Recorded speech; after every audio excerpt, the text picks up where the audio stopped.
Hello, जय हिंद, नमस्कार दोस्तों। तो आज का हमारा टॉपिक है कांग्रेस अधिवेशन, जो दोस्तों बहुत ही महत्वपूर्ण टॉपिक है। आज हम उन सभी महत्वपूर्ण अधिवेशनों को देखेंगे जिनसे प्रीवियस ईयर परीक्षाओं में एक बार नहीं बल्कि कई कई बार प्रश्न पूछे गए हैं। तो जिनसे प्रीवियस ईयर परीक्षाओं में प्रश्न बने हैं, तो मैंने यहाँ पर दोस्तों सभी अधिवेशनों को नहीं लिया है। मैंने सिर्फ उन्हीं अधिवेशनों को लिया है जिनमें से परीक्षाओं में अधिक बार प्रश्न पूछे गए हैं। तो मैं सिर्फ यहाँ पर 18 से 20 अधिवेशन ही आपको कराऊंगा जो कि आपको अच्छे से याद हो सके। वैसे तो दोस्तों 50 से अधिक अधिवेशन है, वो आप सभी को याद नहीं हो सकेंगे। हमें सिर्फ इम्पोर्टेंट अधिवेशन ही देखेंगे, ठीक है। तो जिससे आप किसी भी एग्ज़ाम की तैयारी कर रहे हो और आपके लिए हेल्पफुल रहे, तो आप बस वीडियो के अंत तक बने रहें। तो मुझे उम्मीद है कि दोस्तों वीडियो के अंत तक आपके दिमाग में अच्छे से फिट हो जाएंगे। मैं आपको स्टेप बाय स्टेप अच्छे से समझाऊंगा आगे, ठीक है दोस्तों। तो वीडियो के अंत तक जरूर बने रहें, जिससे आपके एग्जाम में कोई भी अधिवेशन से रिलेटेड कोई भी प्रश्न पूछा जाए उसे आप आसानी से कर सकें। चलिए तो दोस्तों, अगर हमारा वीडियो आप सभी को पसंद आए तो प्लीज़ वीडियो को लाइक करें और चैनल को सब्सक्राइब जरूर कर लें दोस्तों, ठीक है। अगर वीडियो पसंद ना आए तो प्लीज़ वीडियो को डिसलाइक जरूर करें। तो चलिए वीडियो को स्टार्ट करने से पहले थोड़ा सा हम अधिवेशन के बारे में समझ लेते हैं। तो अधिवेशन यानी बैठक, ठीक है दोस्तों। तो बैठक दोस्तों कब होती है? जब दोस्तों मतभेद होना शुरू हो जाते हैं, यानी देश के अंदर जो है विरोध होना शुरू हो जाता है, जैसे कि सरकार के खिलाफ, यानी जब मतभेद शुरू हो जाते हैं तो उसी के लिए क्या कमेटी बनाई जाती है ना, वो बैठक बुलाई जाती है, ठीक है। तो इसी को हम अधिवेशन कहते हैं। यानी भारतीय राष्ट्रीय संघ की स्थापना 1885 ईस्वी में हुई थी। इसकी स्थापना की थी ए ओ ह्यूम ने, ठीक है। इसे हम थोड़ा सा भी समझ रहे हैं, ठीक है। उसके बाद मैं आगे आपको स्टेप बाय स्टेप समझाऊंगा, ठीक है। तो इसकी स्थापना 1885 में हुई थी। किसने की? तो ए ओ ह्यूम ने की थी। और ये क्यों की गई थी, इसकी थोड़ा बस जान लेते हैं। इसकी स्थापना क्यों की गई थी? तो इसकी स्थापना की गई थी 1857 की मसूर क्रांति के बाद, यानी 1857 की मसूर क्रांति के बाद भारत में जगह जगह विद्रोह होना जो है शुरू हो गए थे। क्या हो गया? भारत में जगह जगह विद्रोह होना शुरू हो गए। तो उन्हीं विद्रोह को देखते हुए ए ओ ह्यूम ने सोचा क्यों ना मैं एक संस्था का गठन कर दूं, यानी क्यों ना एक संस्था का गठन किया जाए जो कि पूरे भारत का प्रतिनिधित्व करे और उनकी जो भी प्रॉब्लम है वो हमें बताए और उसका समाधान हम करेंगे, ठीक है। वो करें ना करें उन्हें इस पर्पज से इसका गठन नहीं किया था। सिर्फ वो विद्रोह को शांत करने के लिए इस संस्था का गठन किया था, भारतीय राष्ट्रीय संघ का गठन इस विद्रोह को शांत करने के लिए। क्योंकि दोस्तों जब विद्रोह होना शुरू हो जाते हैं तो उनकी बात जो है नहीं सुनेंगे, जो जनता के लोग होते हैं ना, कुछ मेंबर्स, उनकी बात को जनता जल्दी सुनेगी। तो इसीलिए क्या किया, उस संस्था का गठन किया और कुछ प्रतिनिधियों को वहाँ के लिए चुन दिया गया, ठीक है। तो इसे जानते हैं। यदि हम कांग्रेस के इतिहास को देखें तो ज़्यादातर नेता उसमें थे नरम दल के नेता थे, एग्रेशन में विश्वास नहीं रखते थे और वह मांगना और याचना यानी विनती करने की नीति में विश्वास रखते थे, ठीक है। जो कि इस संस्था का गठन किया था उन्होंने अपने फायदे के लिए किया था, लेकिन बाद में क्या होता है कि वह भारत की जनता के लिए बहुत फ़ायदा होता है। नहीं, भारत की आज़ादी के लिए बहुत ज़्यादा फ़ायदामंद होती है, जो कि भारत की आज़ादी का अहम मुद्दा बन जाती है, ठीक है। आज़ादी का अहम मुद्दा बन जाती है भारतीय राष्ट्रीय कांग्रेस, ठीक है। अब देखते हैं, और यही कारण था जो कि दोस्तों जैसे इसमें नरम दल के नेता अधिक थे, ठीक है। और यही कारण था कि जो कि कांग्रेस के नेता बाल गंगाधर तिलक ने इसे भीख मांगने वाली संस्था के नाम से भी पुकारा था और कहा कि ब्रिटिश के सामने प्रस्ताव ऐसे रखती है जैसे कि भिक्षा मांग रही है, ठीक है। यह क्या थे? एग्रेशन में विश्वास नहीं रखते, मांगना और याचना यानी विनती करने की नीति में विश्वास रखते थे। तो यही कारण था बाल गंगाधर तिलक ने भीख मांगने वाली संस्था के नाम से पुकारा इसे, ठीक है। क्योंकि दोस्तों ब्रिटिश के सामने जो कांग्रेस प्रस्ताव ऐसे रखती थी कि जैसे कि भीख मांग रहे हैं, ठीक है। तो ये आप सभी को याद रखना है। चलिए तो अब थोड़ा सा और जान लेते हैं कि यह जो भारतीय राष्ट्रीय कांग्रेस जो है, एक राष्ट्रीय कांग्रेस है, ये किसके दिमाग की उपज थी? तो ये थी लॉर्ड डफरिन, यानी जो कि उस समय का वॉयसराय था, यानी लॉर्ड डफरिन के दिमाग की जो उपज थी यह, ठीक है। तो आगे देखेंगे, ठीक है। चलिए दोस्तों, वीडियो के अंत में मैंने इम्पोर्टेंट क्वेश्चन का सेट तैयार किया है, तो उस सेट को जरूर लगाएं दोस्तों। बहुत ही इम्पोर्टेंट क्वेश्चन मैंने इसी से रिलेटेड रखे हैं, उस सेट को आप जरूर लगाएं। तो चलिए दोस्तों वीडियो को स्टार्ट करते हैं। बारी से हम डिस्कस करते हुए चलेंगे, ठीक है। अब साथ ही साथ हम डिस्कस करेंगे। तो चलिए दोस्तों, इसकी स्थापना कब हुई थी? तो इसकी स्थापना हुई थी 28 दिसंबर 1885 को इसकी स्थापना हुई थी। और संस्थापक कौन है? एलन ऑक्टेवियन ह्यूम, यानी एलन ऑक्टेवियन ह्यूम है, जिन्होंने, इन्हें शॉर्ट में क्या कहते हैं, एओ ह्यूम कहा जाता है। स्कॉटलैंड के निवासी थे। और एक किस स्थान पर इसकी स्थापना हुई थी? तो ये हुई थी बम्बई के गोकुल दास तेजपाल संस्कृत विद्यालय में इसकी स्थापना हुई थी। और उस समय वॉइसराय कौन थे? Lord Dufferin. मैंने अभी बताया था कि लॉर्ड डफरिन, यह जो है किसके दिमाग की उपज थी? तो लॉर्ड डफरिन के दिमाग की उपज थी, ठीक है, कांग्रेस जो है। अब आगे देखते हैं यानी अधिवेशन, ठीक है। पहले तो इसका थोड़ा सा और जान लेते हैं। जैसे भारतीय राष्ट्रीय संघ, इसका पहले इसका नाम क्या था? तो भारतीय राष्ट्रीय संघ था। और बाद में दादाभाई नौरोजी ने इसका नामकरण कर भारतीय राष्ट्रीय कांग्रेस कर दिया। क्या कर दिया? भारतीय राष्ट्रीय कांग्रेस जो है कर दिया, ठीक है। और दोस्तों, दादाभाई नौरोजी जो हैं ब्रिटेन में चुनाव जीता, इन्होंने ही दोस्तों ब्रिटेन में चुनाव जीता और संसद में पहुंचने वाले पहले एशियाई बने थे। कौन बने थे? तो दादाभाई नौरोजी जो है ब्रिटिश में चुनाव जीता और यही संसद में पहुंचने वाले, ब्रिटिश की संसद में पहुंचने वाले प्रथम एशियाई बने, ठीक है। इन्हीं को क्या कहा जाता है? इन्हें कहा जाता है grand old man of India, ठीक है। Grand old man of India किसे कहा जाता है? तो दादाभाई नौरोजी को कहा जाता है। तो अब जान लेते हैं दोस्तों कुछ प्रमुख बोल, यानी प्रमुख बयान थे, उन्हें भी जान लेते हैं, ठीक है। किसने उस समय क्या कहा था? तो कांग्रेस की आवाज़ जो है जनता की आवाज़ नहीं है, यह किसने कहा था? तो ये कहा था फिरोज शाह मेहता ने, ठीक है। क्यों कहा था? उसने कहा था कि यह कुछ ही लोगों की आवाज़ है, ठीक है, यह जनता की आवाज़ नहीं है। आगे देखते सूक्ष्मदर्शी अल्पसंख्यकों की संस्था, यानी सूक्ष्मदर्शी अल्पसंख्यकों की संस्था है, यह किसने कहा था? यह कहा था लॉर्ड डफरिन ने। क्योंकि दोस्तों जब इसकी स्थापना हुई थी 1885 में, यानी 28 दिसंबर 1885 में इसकी स्थापना हुई। प्रथम अधिवेशन 1885 में होता है। उस अधिवेशन में कुल 72 प्रतिनिधियों ने भाग लिया था, यानी जो कि बहुत कम है, यानी बहुत कम प्रतिनिधियों ने इसमें पार्टिसिपेट किया था।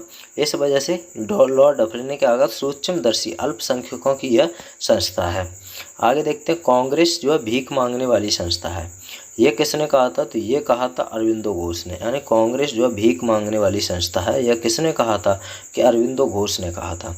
अब बात करते हैं गांधी जी, कांग्रेस की। अब गांधी जी ने कहा था कांग्रेस को अब समाप्त कर देना चाहिए। गांधी जी ने क्यों कहा था कि कांग्रेस को अब समाप्त कर देना चाहिए? किस तरह से? प्रश्न पूछे, स्वतंत्रता प्राप्ति के पश्चात कांग्रेस को समाप्त करने के विषय में सुझाव किसने दिया था? तो ये दिया था गांधी जी ने। किसने दिया था? गांधी जी ने। गांधी जी का कहना था कि गांधी जी का कहना था कि कांग्रेस की स्थापना का मूल उद्देश्य था आज़ादी दिलाना, और यह देश को आज़ादी मिल गई तो हमें इस कांग्रेस को समाप्त कर देना चाहिए। लेकिन किया नहीं, क्योंकि आज़ादी के समय तक आते आते कांग्रेस इतनी फेमस हो गई थी, इसलिए इसे अन्य मेंबरों ने, और भी इसमें और भी अन्य मेंबर थे, उन्होंने गांधी जी की बात को क्या कर दिया? नकार दिया गया, यानी अस्वीकार कर दिया और इसे समाप्त नहीं किया था। क्योंकि दोस्तों बहुत, जब आज़ादी के समय तक आते आते कांग्रेस जो है बहुत ही ज़्यादा फेमस हो चुकी थी, जनता को इसके बारे में पता चल चुका था, ठीक है, और विश्वास भी करने लगे थे। तो इसी वजह से इसे क्या किया गया? इसे समाप्त नहीं किया, ठीक है। चलिए तो अब आगे देखते हैं दोस्तों। अब देखेंगे दोस्तों हम अधिवेशन। अब बारी बारी से इन्हें डिस्कस करते हुए चलेंगे, साथ ही साथ हम ऐसे देखेंगे। तो प्रथम अधिवेशन हुआ था 1885 में। कब हुआ था? प्रथम अधिवेशन 1885 में बम्बई में, ठीक है। कहाँ पर हुआ था? बम्बई में। इसकी अध्यक्षता किसने की थी? तो व्योमेश चंद्र बनर्जी ने। ये बहुत ही ज़्यादा इंपॉर्टेंट है दोस्तों, क्योंकि दोस्तों प्रथम अध्यक्ष कौन थे? तो व्योमेश चंद्र बनर्जी। कौन थे? व्योमेश चंद्र बनर्जी। प्रथम अधिवेशन में 72 प्रतिनिधियों ने भाग लिया था। कितने ने? 72 प्रतिनिधियों ने भाग लिया।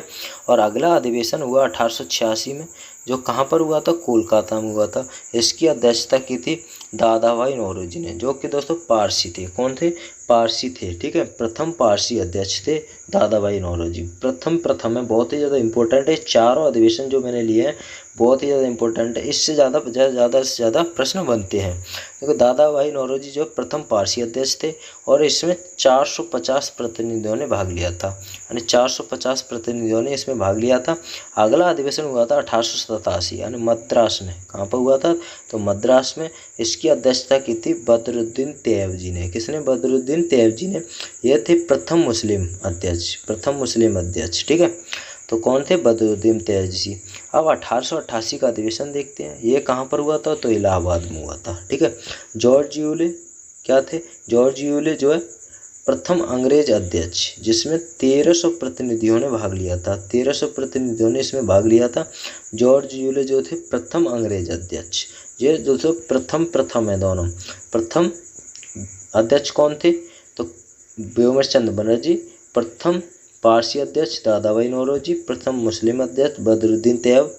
और प्रथम अंग्रेज अध्यक्ष कौन थे? तो जॉर्ज यूले, जिन्होंने 1888 के अधिवेशन में अध्यक्षता की थी। तो कहाँ पर हुआ था? तो इलाहाबाद में हुआ था। बहुत ही इंपॉर्टेंट है दोस्तों, इसे जरूर याद रखना। ठीक है, चलिए तो अब आगे देखते हैं। अगला अधिवेशन आता है दोस्तों 1896 का अधिवेशन, जो कहाँ पर हुआ था?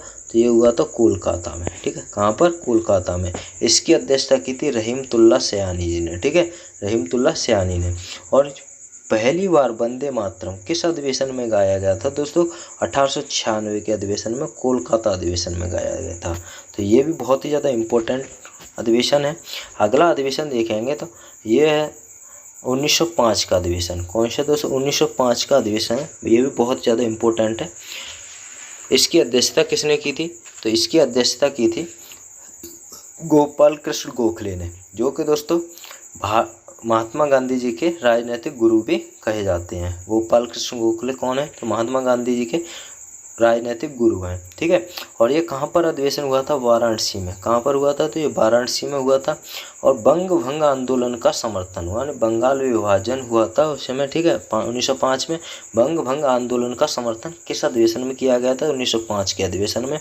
इसकी अध्यक्षता गोपाल कृष्ण गोखले ने की थी। ठीक है, और उस समय दोस्तों वायसराय कौन था? तो लॉर्ड कर्जन था। इसका भी एक बयान था दोस्तों, इसे भी आप याद रख सकते हैं कि इसका कहना था कि कांग्रेस अब लड़खड़ाते हुए अपने पतन की ओर जा रही है और मेरी ये दिली इच्छा है कि मैं इसे बैठ कर देखूं। किसने कहा था? तो ये कहा था लॉर्ड कर्जन ने कहा था। ठीक है, कि कांग्रेस जो है लड़खड़ाते हुए अपने पतन की ओर जा रही है, मेरी ये दिली इच्छा है कि मैं इसे बैठकर देखूं। ठीक है, ये उस समय का वायसराय था लॉर्ड कर्जन, इसने कहा था। ठीक है, आगे देखते हैं 1906 का अधिवेशन कब हुआ था? तो ये 1906 का अधिवेशन कोलकाता में हुआ था। इसकी अध्यक्षता दादा भाई नौरोजी ने की थी।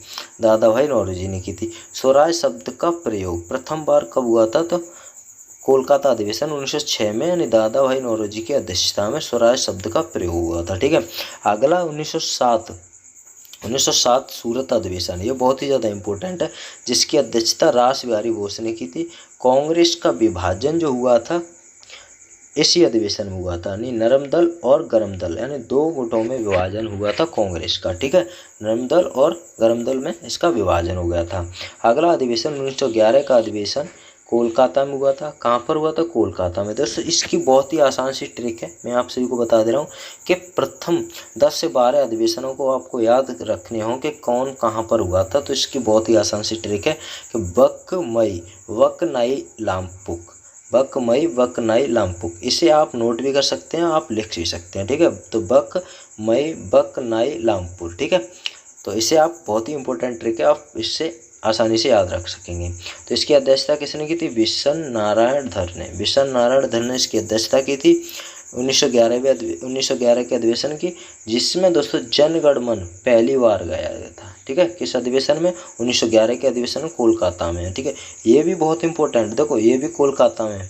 ये देख रहे हैं, पहली बार वंदे मातरम 1996 के अधिवेशन में रहीमतुल्लाह सयानी जी ने इसकी अध्यक्षता की थी। और उसके बाद 1911 में, देखो इससे लिंक करके दोस्तों आप याद करेंगे तो आसानी से याद हो जाएंगे। 1996 में वंदे मातरम और 1911 में जनगण मन पहली बार गाया गया था। इसकी अध्यक्षता की थी बिशन नारायण धर ने, और ये भी दोस्तों कोलकाता में हुआ था, और वो भी कोलकाता में। चलिए तो दोस्तों अब आगे देखते हैं। अगला अधिवेशन है यह है दोस्तों 1916 का अधिवेशन। 1916 का अधिवेशन कहाँ पर हुआ था? लखनऊ में हुआ था। इसकी अध्यक्षता अंबिका चरण मजूमदार जी ने इसकी अध्यक्षता की थी। किसने? अंबिका चरण मजूमदार ने इसकी अध्यक्षता की थी। इसमें क्या हुआ था कि नरम दल और गरम दल, जो कांग्रेस जो है दो गुटों में विभाजित हो गई थी, नरम दल और गरम दल में विभाजित हो गई थी, तो उसका क्या हो गया? समझौता हो गया और मुस्लिम लीग भी इसमें शामिल हो गई थी। ठीक है, मुस्लिम लीग भी उसी समय शामिल हुई और इसका समझौता हुआ। तो अंबिका चरण मजूमदार की अध्यक्षता में क्या हुआ? तो मुस्लिम लीग और नरम दल और गरम दल का समझौता हो गया। तो 1916 के अधिवेशन में ये बहुत ही ज़्यादा इंपॉर्टेंट है। अब इससे ज़्यादा इंपॉर्टेंट कौन सा दोस्तों? 1917 का अधिवेशन हुआ था कोलकाता में, जिसकी अध्यक्षता किसने की थी? तो एनी बेसेंट ने की थी। तो प्रथम महिला अध्यक्ष थी। प्रथम महिला अध्यक्ष 1917 के अधिवेशन में भाग लेते हैं। एनी बेसेंट जी ने इसकी अध्यक्षता की और ये कहाँ पर? कोलकाता में। ज़्यादातर अधिवेशन दोस्तों आप देख रहे होंगे कि कोलकाता में हुए। क्योंकि दोस्तों कोलकाता में क्यों? कि इससे पहले भारत की राजधानी कौन? दिल्ली से पहले भारत की राजधानी क्या थी? तो कोलकाता थी। ठीक है, बहुत ही ज़्यादा इंपॉर्टेंट है। 1920 में 1920 का अधिवेशन कहाँ पर हुआ था? तो नागपुर में हुआ था और वीर राघवाचारी ने इसकी अध्यक्षता की थी। कांग्रेस संविधान में परिवर्तन, यानी कांग्रेस संविधान में उस समय परिवर्तन हुए थे। कांग्रेस संविधान में परिवर्तन, ठीक है। तो असहयोग प्रस्ताव पारित। तो परिवर्तन कैसे? कोई भी कांग्रेस का सदस्य बनने के लिए क्या हुआ दोस्तों कि जैसे अब कांग्रेस पार्टी तो बन चुकी, तो कुछ न कुछ मनी यानी फाइनेंशियल प्रॉब्लम को दूर करने के लिए क्या किया गया कि कुछ न कुछ थोड़ा धन करके कुछ न कुछ अर्जित होगा, तो उससे क्या किया गया कि इसके मेंबर्स भी बढ़ेंगे और यहाँ पर मनी को भी कलेक्ट किया जाएगा। तो इसी को देखते हुए क्या गया? एंट्री फीस रखी गई 25 पैसे। कितनी रखी गई दोस्तों? तो 25 फीस जो है फीस रखी गई और 21 वर्ष की आयु। कुछ न कुछ इसमें संविधान संशोधन कर दिए गए। ठीक है, कांग्रेस संविधान में परिवर्तन किए गए। तो 25 पैसे यानी एंट्री फीस और 21 वर्ष की आयु पूरी होनी चाहिए यानी कांग्रेस का सदस्य बनने के लिए। ठीक है, आगे देखते हैं 1924 का अधिवेशन, बेलगांव अधिवेशन। इसी की दोस्तों केवल एकमात्र अधिवेशन की अध्यक्षता किसने की थी? तो महात्मा गांधी जी ने बस केवल एकमात्र अधिवेशन की अध्यक्षता की थी। आप लोगों को दोस्तों ऐसा लगता होगा कि मेल लीडर थे, कौन थे? महात्मा गांधी। तो इन्होंने तो ज़्यादा से ज़्यादातर अधिवेशनों की अध्यक्षता की होगी, तो ऐसा नहीं है दोस्तों। केवल एकमात्र अधिवेशन की अध्यक्षता की थी महात्मा गांधी जी ने, जो बेलगांव कर्नाटक, ठीक है, बेलगांव कर्नाटक जो हुआ था उसकी अध्यक्षता की थी। ठीक है, अगला अधिवेशन हुआ था 1925 यानी 1925 को देखते हैं। 1925 जो कहाँ पर हुआ था यह अधिवेशन? कानपुर में। ठीक है, तो इसकी अध्यक्षता किसने की? सरोजिनी नायडू, उत्तर प्रदेश में सरोजिनी नायडू ने इसकी अध्यक्षता की थी। ये प्रथम भारतीय महिला अध्यक्ष थी। ठीक है, इससे भी बहुत इंपॉर्टेंट है, आप इसे याद रख सकते हैं। देखो लिंक करके, प्रथम महिला 1917 में जो एनी बेसेंट थी। कौन थी?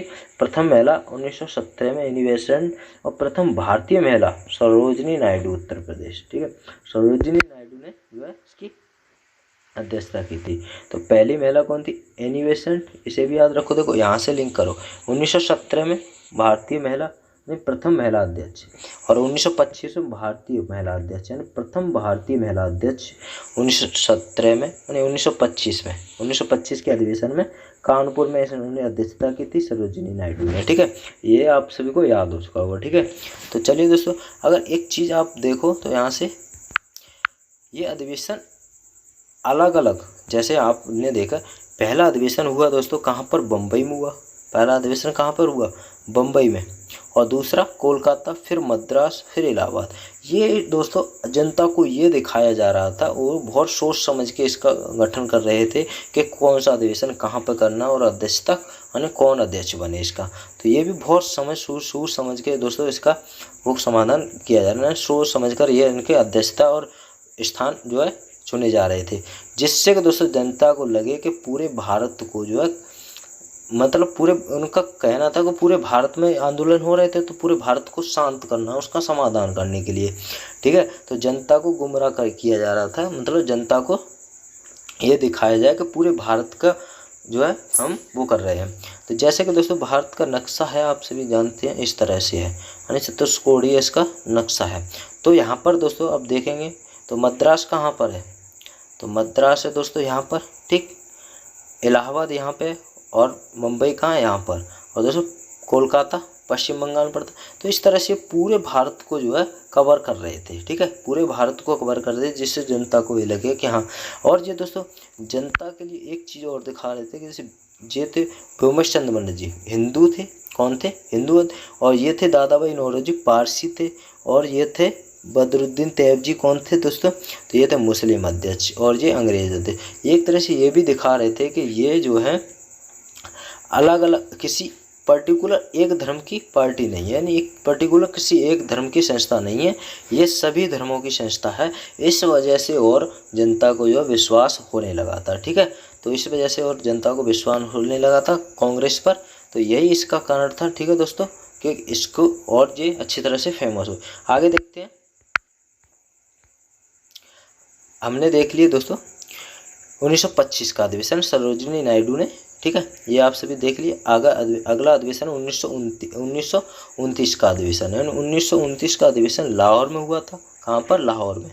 जवाहरलाल नेहरू ने इसकी अध्यक्षता की। किसने की थी, जवाहरलाल नेहरू ने इसकी अध्यक्षता की। पूर्ण स्वराज की मांग इसी अधिवेशन में की गई, ठीक है, पूर्ण स्वराज की मांग किस अधिवेशन में, तो 1929 के अधिवेशन में लाहौर में ये अधिवेशन हुआ था। इसकी अध्यक्षता जवाहरलाल नेहरू ने की। अगला अधिवेशन 1931 यानी कराची अधिवेशन, वल्लभ भाई पटेल ने इसकी अध्यक्षता की। किसने, तो वल्लभ भाई पटेल ने इसकी अध्यक्षता। मौलिक अधिकार प्रस्ताव पारित, इसी में क्या किया गया, मौलिक अधिकार प्रस्ताव पारित किए गए, यानी 1929 के अधिवेशन में, ठीक है। अगला देखते हैं 1937 का अधिवेशन, यानी 1937 का अधिवेशन फैजपुर में हुआ था। ये दोस्तों यूपी नहीं है, थोड़ा सा महाराष्ट्र है, एमपी है, ठीक है, वो महाराष्ट्र, सॉरी, तो फैजपुर में हुआ था। 1937 का बहुत ही ज़्यादा इंपॉर्टेंट है। जवाहरलाल नेहरू ने इसकी अध्यक्षता की थी। जवाहरलाल नेहरू ने पहली बार गांव में अधिवेशन हुआ था। कौन सा, तो 1937 का अधिवेशन फैजपुर में पहली बार गांव में अधिवेशन कौन सा हुआ था, तो इसकी अध्यक्षता किसने की थी, पंडित जवाहरलाल नेहरू ने इसकी अध्यक्षता की थी। अगला अधिवेशन है 1947 का अधिवेशन, यानी 1946 में हुआ था मेरठ में, और जेवी कृपलानी ने, यानी स्वतंत्रता से 1 वर्ष पूर्व यह अधिवेशन किया गया था मेरठ में। जेवी कृपलानी ने इसकी अध्यक्षता की थी, ठीक है, स्वतंत्रता के समय, ठीक है। आगे ये आप सभी को समझ में आ चुके होंगे दोस्तों। चलिए तो दोस्तों अब हम इसके कुछ प्रश्न तैयार किए हैं, उन प्रश्नों को समझ लेते हैं किस तरह से प्रश्न बनते हैं। इस चार्ट को जरूर लगाएं दोस्तों, ठीक है। चलिए तो ये सब हमने देख लिया है, तो अब देखते हैं हम आज का हमारा पहला प्रश्न है दोस्तों कि कांग्रेस का प्रथम अधिवेशन कब हुआ था, तो 1885 में। कहाँ पर, बम्बई में, ठीक है। इसकी अध्यक्षता किसने की थी, WC बनर्जी, यानी व्योमेश चंद्र बनर्जी ने। और कितने प्रतिनिधियों ने भाग लिया था, तो 72 प्रतिनिधियों ने इसमें भाग लिया था। और अगला प्रश्न, कांग्रेस के दूसरे अधिवेशन के अध्यक्ष कौन थे, तो दूसरे अधिवेशन के दादा भाई नौरोजी थे। और ये कहाँ पर हुआ था, देखो बकमई यानी बम्बई, कलकत्ता, मई यानी मद्रास, इलाहाबाद, ठीक है। ये बहुत अच्छी ट्रिक है, इसे आप अच्छे से याद रखना, ठीक है। बकमई, वकनाई, लामपुक, ठीक है। तो ये बहुत इंपॉर्टेंट ट्रिक है। तो 1886 में हुआ था। इसका कहाँ पर हुआ था, तो ये कोलकाता में। 1886 का अधिवेशन कोलकाता में, यानी दादा भाई नौरोजी ने इसकी अध्यक्षता की थी। तो अगला अधिवेशन देखते हैं। अगला क्वेश्चन है, यानी कांग्रेस का तीसरा अधिवेशन कब और इसके अध्यक्ष कौन थे, यानी कब हुआ था, तो 1887 में हुआ था। कहाँ पर, मद्रास में। इसकी अध्यक्षता बदरुद्दीन तैयबजी ने की थी, ठीक है। तीसरा अधिवेशन बदरुद्दीन तैयबजी ने, और ये मुस्लिम अध्यक्ष थे, ठीक है। पहली बार वंदे मातरम गाया गया, और किस अधिवेशन में गाया गया, तो ये 1886 के अधिवेशन में, कोलकाता अधिवेशन में पहली बार वंदे मातरम गाया गया। जिसके अध्यक्ष कौन थे, तो रहमतुल्लाह सयानी जी थे, ठीक है। रहमतुल्लाह सयानी पहली बार वंदे मातरम गाया। 1905 का अधिवेशन कहाँ हुआ था, तो 1905 का अधिवेशन बहुत ही इम्पोर्टेंट है। कहाँ हुआ था, तो बनारस में। गोपाल कृष्ण गोखले ने इनकी अध्यक्षता की थी। और भंग आंदोलन का समर्थन इसी अधिवेशन में किया गया था। 1905 के अधिवेशन में गोपाल कृष्ण गोखले ने इसकी अध्यक्षता की थी, जो कि गांधी जी के राजनीतिक गुरु कहलाते हैं, ठीक है। आगे देखते हैं। अगला है हमारा प्रश्न, किस अधिवेशन में कांग्रेस को 2 गुटों में विभाजन हुआ, यानी 2 गुटों में विभाजन हुआ था कांग्रेस का, किस अधिवेशन में, 1907 के अधिवेशन में।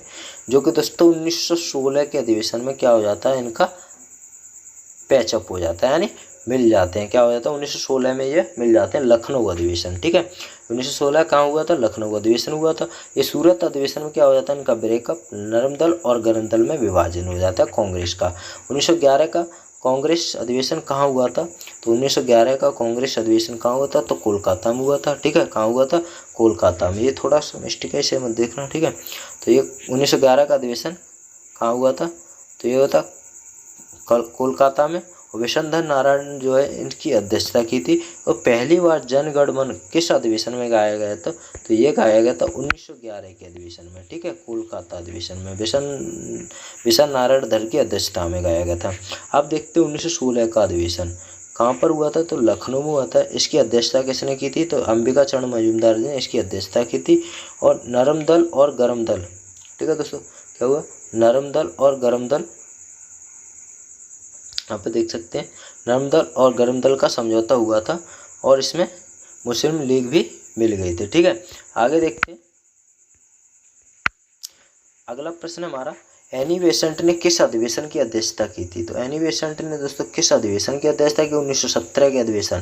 देखो, प्रथम महिला यानी 1917, इसे याद रखना, 1917, 1925, सॉरी 1925, इस तरह थोड़ा देखो, 1917